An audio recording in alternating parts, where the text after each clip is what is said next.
Chapter 3: The Girl in the Bookstore. The next morning, Adrian woke before sunrise. For a moment, he lay still in bed, staring at the ceiling. No gunshots. No betrayal. No prison cell. No empire. Just a small bedroom in the year 2000. A second chance. A slow smile spread across his face. This time he would do things differently. And this time, he would win. Ding! A blue notification appeared in front of him. Daily mission. Make your first profit. Reward. 500-hour system bonus +1, charisma 10 destiny points. Failure. No reward. Adrian chuckled. The system seemed determined to keep him moving. After getting dressed, he sat at his desk and reviewed his notebook. Future events, stock opportunities, business ideas, lottery numbers. There were countless ways to become rich, but becoming rich too quickly would attract attention. No, he needed to build his foundation first, step by step, just like a hunter preparing a trap. By noon, Adrian found himself walking through downtown. The streets looked exactly as he remembered. Old cars, old storefronts, people carrying flip phones instead of smartphones.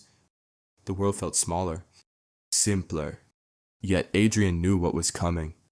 Within 25 years, technology would transform everything, and he intended to stand at the center of that transformation. As he passed a corner, a familiar sign caught his eye. Bennett's Books, a small independent bookstore. For some reason, he stopped walking. A strange feeling tugged at him. Curiosity, maybe destiny, maybe coincidence. Either way, he pushed open the door. A small bell rang. The scent of books filled the air. Shelves stretched from floor to ceiling. The atmosphere felt peaceful, comfortable. Adrian wandered through the aisles.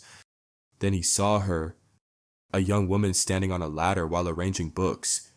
Chestnut hair, green eyes, simple white sweater. No expensive jewelry, no designer clothes. Yet she immediately drew attention. Not because she was the most beautiful girl Adrian had ever seen, because she seemed genuine, real. The exact opposite of the people who had surrounded him in his previous life. As if sensing his gaze, she looked down. Their eyes met. For a brief second, time seemed to stop. Then, the stack of books in her arms slipped. Books tumbled from the ladder. One nearly struck the floor. Adrian reacted instantly. He stepped forward and caught it. The young woman climbed down. Embarrassment colored her cheeks. Thank you. Adrian glanced at the cover. The Count of Monte Cristo. He raised an eyebrow. A revenge story? She smiled. One of the best. Interesting. Very interesting. Sophia Bennett studied the stranger in front of her. He looked about her age, maybe a little older. What caught her attention wasn't his appearance, though admittedly he was handsome. It was his eyes. They seemed older, experienced, as though he had lived 100 lives. A ridiculous thought. Yet she couldn't shake it. She asked, You've read it? Adrian nodded. Many times. Then you know the ending. His smile was faint. Sometimes revenge gives people justice. He paused. Sometimes it destroys them. Sophia blinked. That wasn't the answer she'd expected. Most people simply said whether they liked the book. This stranger sounded like he had lived it. For the next few minutes, they talked. Books, history, business, life. The conversation flowed surprisingly naturally. Adrian found himself enjoying it, which was unusual.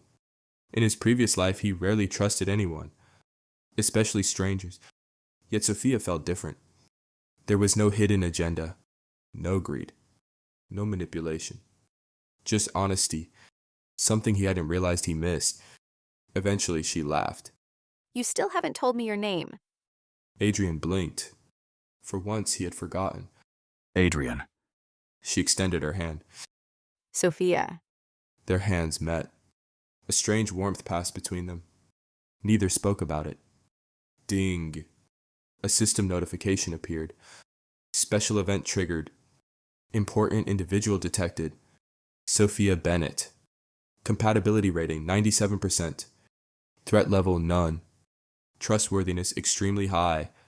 Future importance critical. Adrian nearly choked. What? Sophia tilted her head. What? Nothing. The system remained silent. Yet Adrian's heartbeat accelerated. Critical? What did that mean? How important could she possibly become? Before he could think further, another notification appeared. New mission. Protect Sophia Bennett. Reward unknown. Failure, regret. Adrian froze.